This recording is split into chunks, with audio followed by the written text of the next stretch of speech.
Yeah, I think countries like Malaysia and other parts of Southeast Asia and also India has benefited from a China plus one strategy whereby countries have expanded and had alternative supply chain to export into the US. What I mean by a minus US strategy would be to say, what happens if, let's say, the rest of the world, EU, China, Northeast Asia, Southeast Asia, India, comes together and form a separate supply chain because of the uncertainties that have to do with what is happening in the US and try to grow that parcel of the economy by deepening and strengthening trade and investment ties among the non-US countries that are committed to a rules-based order. But developing multiple supply chains to cater to different markets or different regimes or different countries, I mean, is that an efficient way of actually, managing your capital or deploying things? Is it an economically efficient way of doing things, or is it just basically we don't have a choice at the moment? Of course, it's not an efficient way of doing things. I think even the China plus one strategy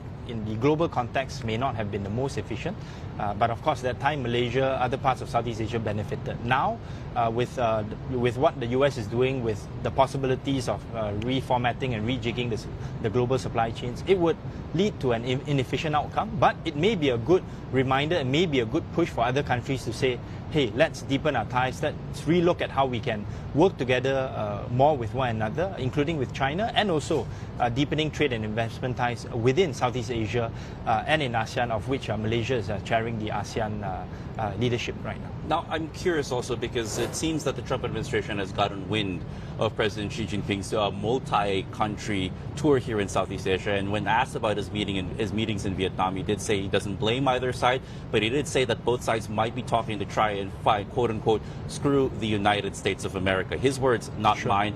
But again, does that put countries like Malaysia that would try to stay trade neutral, diplomatically neutral in these situations, in more of a bind, because it seems that the language coming from Washington, D.C. is becoming a bit more jealous, for lack of a better term? Sure. I think if you look at President Trump's rhetoric and also his mindset, he always has a win-lose kind of mentality. If I win, somebody has to lose. If somebody wins, I have to lose.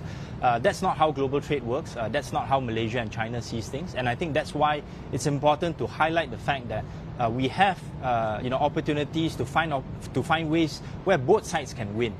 We acknowledge the reality that that is what President Trump thinks, and that's why Southeast Asian countries, including Malaysia, have to negotiate with the US to come up with some sort of a soft landing spot.